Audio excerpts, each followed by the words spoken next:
Let's start with healing isn't linear.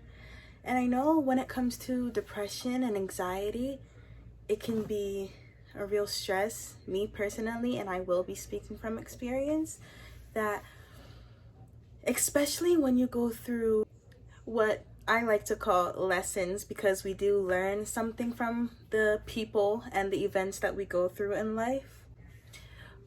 What we refuse to understand is that it needed to happen in order for that not to happen again in the future, due to the outcome of those lessons being, oh, my man, that was my man, he's still my man. Or, I won't be able to get over him, I can't. And the whole whining and all of that. Or even, not the whining, but getting mad and getting upset, and even sometimes blaming yourself to the point where it becomes self-destructive.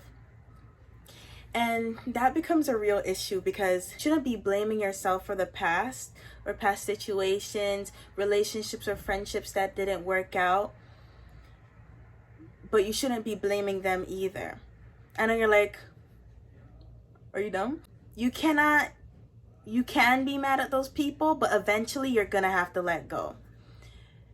Because when you play the point the finger game, and oh, they did this and they did that, I didn't even do anything. The only thing that matters is that you acknowledged what you did and what you didn't do. You took responsibility, and if you didn't, then you'll take responsibility later down the road.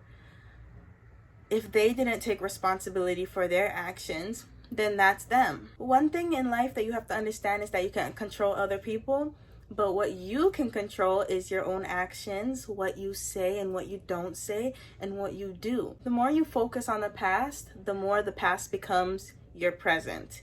And we don't want your past to be pushed into your future, because you have a big future ahead of you, right? And you want to make sure that future is successful.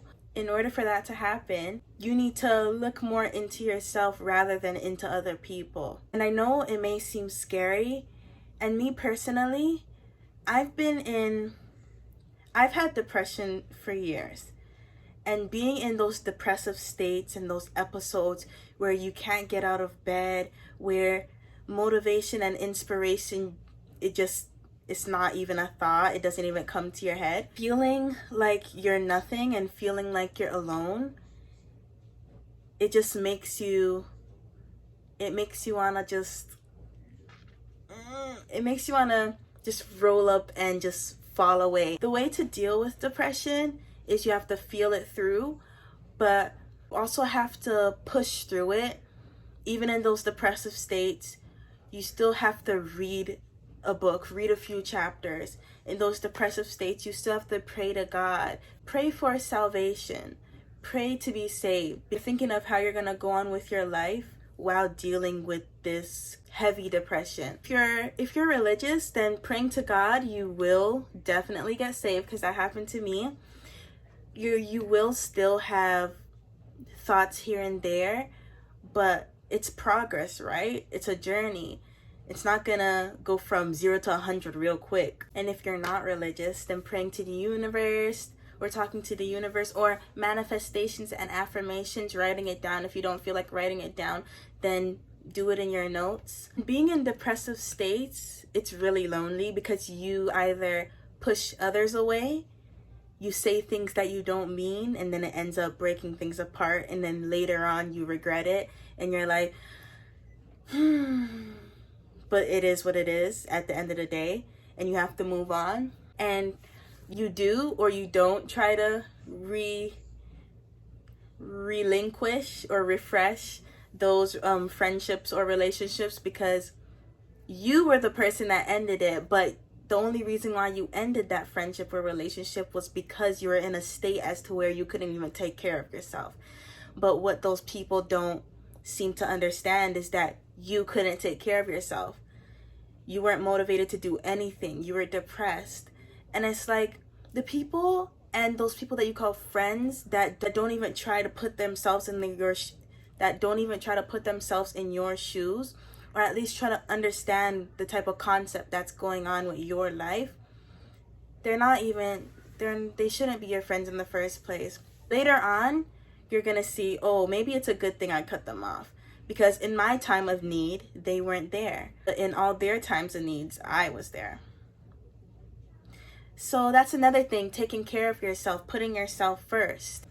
Putting yourself first instead of putting others first. Depression can be on and off, but in those times when it's off, or even in those times when it's on, when you don't have people around you, you got to do your best to keep standing. You got to stand up. You got to stand up. You got to stand up for yourself, for your body, for your mind. You need to take care of yourself, because you won't be in that depressive state forever. What we need to learn, what y'all need to learn, is that being alone isn't always bad.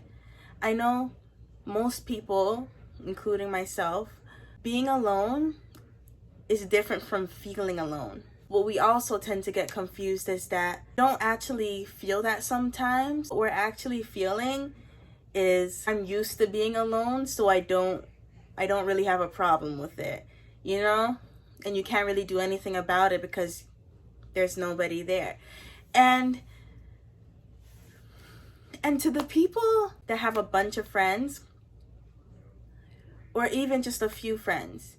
See, me personally, I have a few friends because over the years, I cut off a lot of people, or things just didn't work out. And it made me really sad. But what happened was I actually started to upgrade myself. I started to improve myself. I think what the issue was that I had lots of distractions from my own feelings, because my own feelings were negative thoughts and negative actions and self-destructive activities that led me down a road where I wasn't supposed to be. Due to me having certain people in my life, I paid more attention to them and their feelings, taking care of them, wondering if they're okay, putting my time into them rather than putting my time into myself. And it's not that you might not realize that in the moment when you do, because sometimes we do. I did realize I was taking care of other people. But the thing is that I enjoyed that.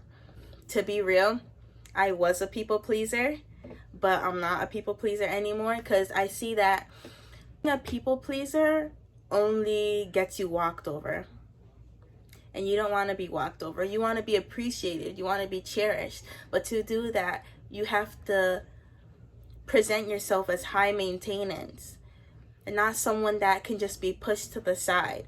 Not someone that's for later. Not someone who's, oh, I'll talk to this person right now because I'm bored and because the person that I actually want to talk to isn't available right now. In your time of being alone, you need to learn how to love yourself in all your eras, in all your ways, in your body that you're in. You need to learn how to gain confidence. Comparison will kill you.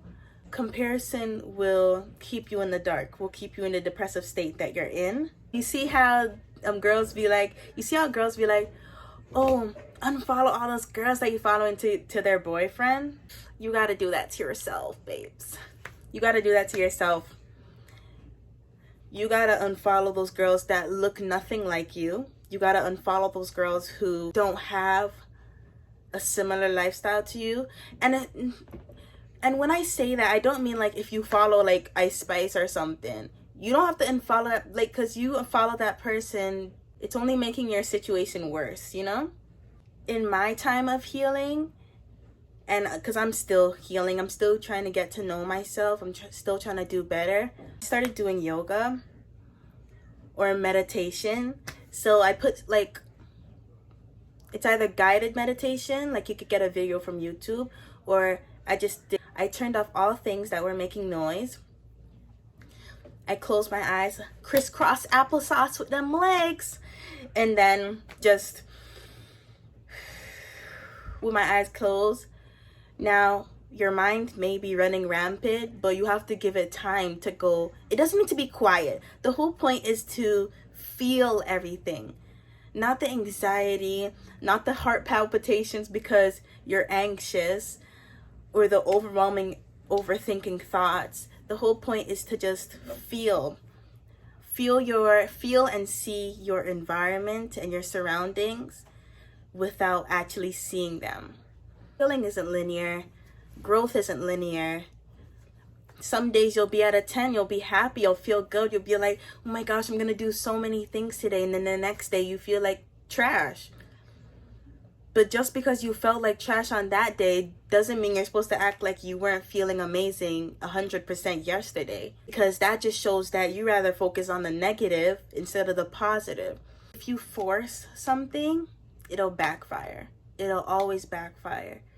We tend to focus on the finish line rather than the actual process and the journey. And that's why most of us never get somewhere, because we don't actually want to go through the process of getting over our past, getting over trauma, getting over moments that you just don't want to remember. If it's bad right now, that's okay, but it's gonna get better. It will get better, whether you do something or whether you don't. See, me personally, when I'm feeling depressive and all that, I like to think about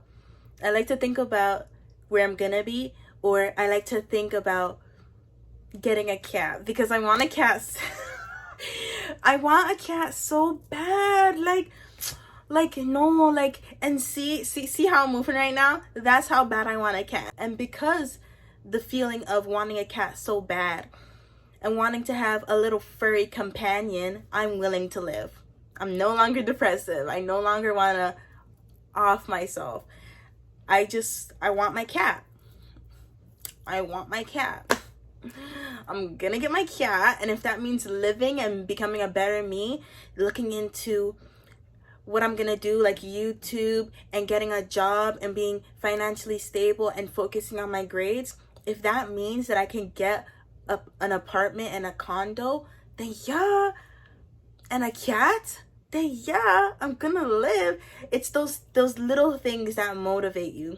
Thanks for watching this video. Please comment, like, and subscribe. And comment down below what else you want to see from me on my channel. Thanks for watching.